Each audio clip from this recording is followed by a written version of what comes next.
اہل سرسار کی ایک قوم جسے قوم سبا بھی کہا جاتا ہے، اللہ تعالیٰ کی بے شمار نعمتوں کے اندر زندگی گزار رہی تھی۔ یہ قوم ایک عظیم تہذیب و تمدن کی مالک تھی۔ حضرت داؤد علیہ السلام اور حضرت سلیمان علیہ السلام کی باعظمت حکومتوں کے بعد ان کی حکومت زبان زد خاص و عام تھی۔ کہا جاتا ہے کہ یہ لوگ گندم کے مغز سے آٹا پیس کر روٹیاں پکاتے تھے، لیکن اس کے برعکس وہ اس قدر اسراف کرنے والے اور ناشکرے تھے کہ انہی روٹیوں کے ساتھ بچوں کا پخانہ صاف کرتے تھے۔ بعد ازاں ان آلودہ روٹیوں کو اکٹھا کرنے سے ایک پہاڑ بن گیا تھا۔ پھر ایک دن ایک صالح شخص کا وہاں سے گزر ہوا۔ اس نے ایک عورت کو دیکھا جو روٹی کے ساتھ بچے کے پخانے کے مقام کو صاف کر رہی تھی۔ اس شخص نے عورت سے کہا، تیرے اوپر افسوس، خدا سے ڈر، کہیں ایسا نہ ہو کہ خدا تیرے اوپر اپنا غضب ڈھائے اور تجھ سے اپنی نعمت چھین لے۔ اس عورت نے جواب میں مذاق اڑایا اور مغرورانہ انداز میں کہا، جاؤ جاؤ، گویا کہ مجھے بھوک سے ڈرا رہے ہو۔ جب تک سرسار جاری ہے مجھے بھوک سے کسی قسم کا کوئی خوف نہیں ہے۔ کوئی زیادہ عرصہ نہیں گزرا تھا کہ اللہ تعالیٰ نے ان لوگوں پر اپنا غضب ڈھایا۔ پانی جو کہ زندگی کی بنیاد ہے ان لوگوں سے چھین لیا، یہاں تک کہ قحط نازل ہوا۔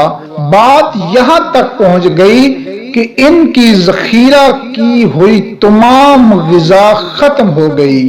آخر کار مجبور ہو کر انہی آلودہ روٹیوں پر ٹوٹ پڑے جو ان لوگوں نے اکٹھی کر کے پہاڑ کی مانند ڈھیر لگایا ہوا تھا، بلکہ وہاں سے روٹی لینے کے لیے صف لگتی تاکہ ہر کوئی وہاں سے اپنے حصے کی روٹی لے سکے۔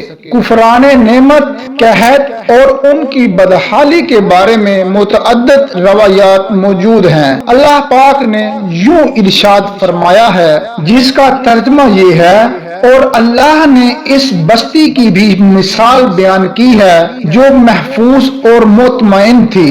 اس کا رزق ہر طرف سے باقاعدہ آ رہا تھا، لیکن اس بستی کے رہنے والوں نے اللہ کی نعمتوں کا انکار کیا تو خدا نے انہیں بھوک اور پیاس کا مزہ چکھایا، صرف ان کے ان اعمال کی بنا پر کہ جو وہ انجام دے رہے تھے۔ اور یقیناً ان کے پاس رسول آیا تو ان لوگوں نے ان کو جھٹلایا، تو پھر ان تک عذاب آ پہنچا کہ یہ سب ظلم کرنے والے تھے۔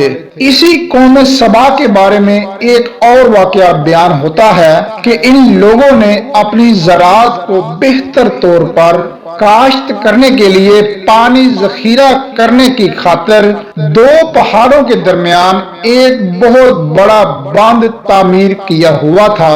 دوسرے پہاڑوں سے گزرا ہوا پانی اس بند میں آ کر وافر مقدار میں جمع ہو جاتا تھا۔ قوم سبا نے اس پانی سے صحیح طور پر استفادہ کرتے ہوئے وسیع و عریض اور بہت سے خوبصورت باغات لگائے اور کھیتی باڑی کو رونق بخشی۔ ان باغات کے درختوں کی شاخیں اس قدر پھلوں سے لدی ہوئی تھیں کہ کہتے ہیں اگر کوئی شخص سر پر ٹوکری رکھ کر ان کے نیچے سے گزرتا تو پھل خود بخود ٹوکری میں گرنا شروع ہو جاتے، لیکن نعمتوں کی کثرت نے انہیں شکر کرنے کی بجائے سرمست اور غافل کر دیا تھا، یہاں تک کہ ان کے درمیان بہت بڑا طبقاتی نظام وجود میں آ چکا تھا۔ ان میں سے صاحب اقتدار لوگوں نے کمزوروں اور ضعیفوں کا خون پینا شروع کر دیا تھا، یہاں تک کہ ان لوگوں نے خدا سے ایک احمقانہ التماس کیا جس کا ذکر سورہ سبا کی آیت نمبر 19 میں ملتا ہے۔